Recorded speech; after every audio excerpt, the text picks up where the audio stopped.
जय हिंद दोस्तों। आपका स्वागत है हमारे YouTube channel learning point with Abhishek में। 100 शब्द प्रति मिनट डिक्टेशन स्टार्ट। प्रधानमंत्री के साथ जम्मू कश्मीर के राजनेताओं की बैठक जिस गर्मजोशी और भरोसे के साथ संपन्न हुई, उससे जल्दी ही कश्मीर में जमहूरियत की बहाली और आम लोगों के जीवन में बेहतरी के रास्ते खुलने की सूरत बनी है। हालांकि इस बैठक का एजेंडा पहले से तय नहीं था। यह खुली बैठक थी और गुपकार के नेता अपने अपने एजेंडे लेकर आए थे, मगर यह स्पष्ट था कि बातचीत मुख्य रूप से पूर्ण राज्य का दर्जा बहाल करने और विधानसभा चुनाव कराने पर ही केंद्रित होगी। वही हुआ।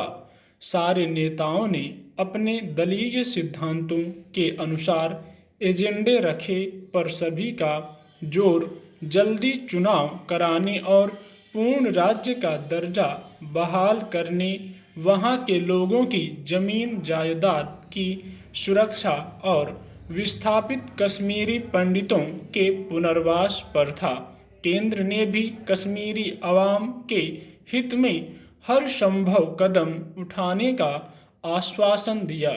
जम्मू कश्मीर का विशेष दर्जा खत्म किए जाने के करीब 2 साल बाद यह पहला मौका था जब कश्मीरी नेता और केंद्र के बीच संवाद स्थापित हुआ।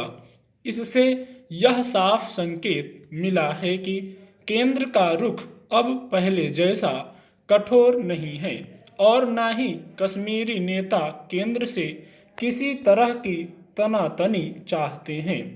इस तरह पहली बार केंद्र और राज्य के बीच लंबे समय से बनी हुई दूरी काफी कुछ खत्म हुई है। कश्मीरी नेताओं के इस बैठक में उत्साहपूर्ण हिस्सा लेने के पीछे एक वजह तो यह भी थी कि उन्हें आखिरकार वहां के अवाम के बीच ही सियासत करनी है और वे अगर किसी मसले पर अड़कर इस बैठक में शिरकत न करते तो राज्य में उन्हें मुश्किलों का सामना करना पड़ता। फिर यह भी कि वहां लोकतंत्र की बहाली जितने समय तक टलती रहेगी, उतने समय तक उनकी सियासी हैसियत भी हाशिए पर पड़ी रहेगी। इसलिए सभी दल चाहते हैं कि वहां जल्दी चुनाव हों। केंद्र सरकार भी यही चाहती है, इसलिए इसमें कोई अड़चन नहीं आएगी। अब इसके लिए लंबे समय से टलती आ रही परिसीमन की प्रक्रिया को भी आगे बढ़ाने का रास्ता खुलेगा। इस तरह नए कश्मीर का स्वरूप भी उभर कर सामने आएगा। जहां तक पूर्ण राज्य का दर्जा बहाल करने की बात है, केंद्र सरकार शुरू से कहती आ रही है कि वहां स्थितियां अनुकूल होने पर इसकी प्रक्रिया शुरू कर देगी। इस वक्त घाटी में स्थितियां काफ़ी बेहतर हैं। सीमा पर बेवजह तनाव पैदा करने की कोशिशें नहीं हो रहीं।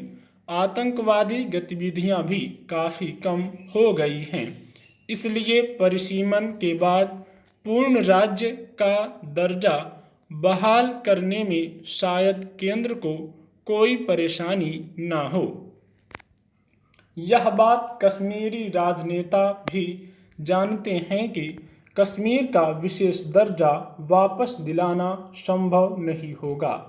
केंद्र ने इसे खत्म ही इसलिए किया था कि सारे देश में एक जैसे कानून लागू हों। इसीलिए कुछ नेताओं ने प्रस्ताव रखा है कि कश्मीरी लोगों की जमीन जायदाद की सुरक्षा और नौकरियों में उनकी हिस्सेदारी को लेकर कुछ विशेष प्रावधान किए जाएं, जैसा कि धारा 35A में था। केंद्र सरकार इस प्रस्ताव पर शायद विचार करे। अच्छी बात यह है कि कश्मीरी नेताओं के सकारात्मक रुख की वजह से वहां लोकतंत्र की बहाली का रास्ता खुला है। राजनीतिक गतिविधियों के लिए वातावरण बनना शुरू हुआ है। इस बैठक से अंतर्राष्ट्रीय बिरादरी में भी सकारात्मक संदेश गया है। अगर कश्मीरी दलों का यही सकारात्मक रुख बना रहा तो जल्दी ही घाटी में अमन और तरक्की के रास्ते खुलेंगे। चुनाव नजदीक आने पर राजनीतिक दलों के बीच गठबंधन के लिए जगह भांपने या बनाने की कोशिश कोई नई बात नहीं है, लेकिन राष्ट्रीय स्तर पर फिलहाल कोई चुनाव नज़दीक नहीं होने के बावजूद अगर इस दिशा में कोई गतिविधि होती दिखती है तो वह लोगों का ध्यान खींचती है।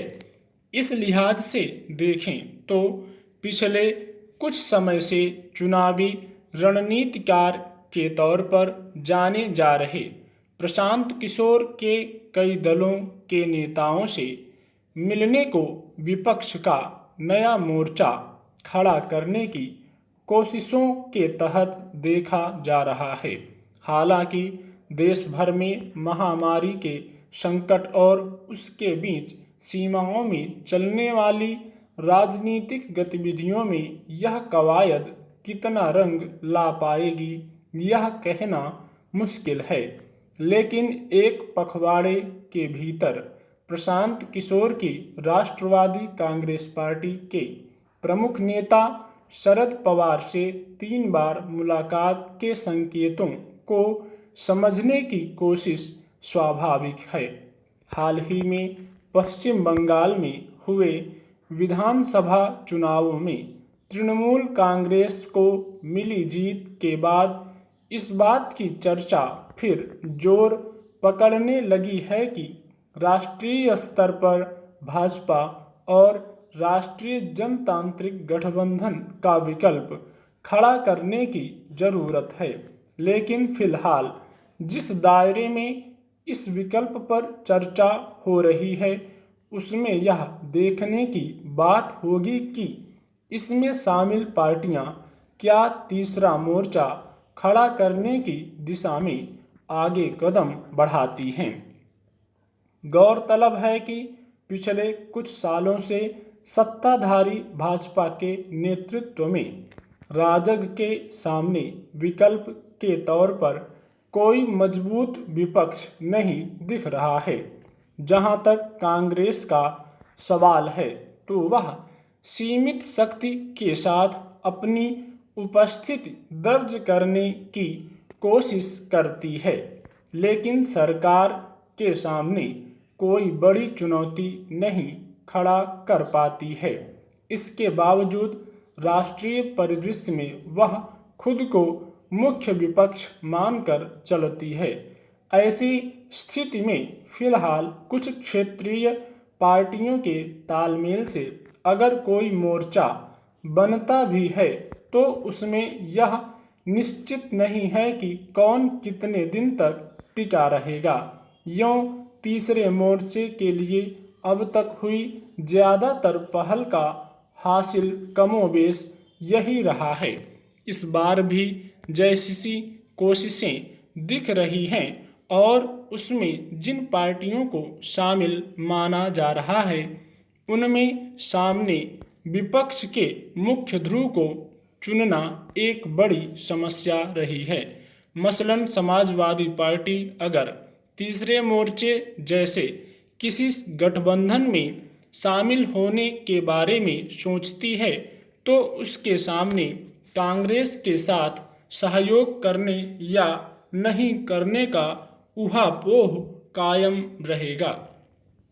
इसी तरह वामपंथी पार्टियों के सामने भी यह दुविधा बनी रहेगी कि भाजपा के विरोध के मोर्चे में वह कांग्रेस से कितनी दूरी बना सकेगी।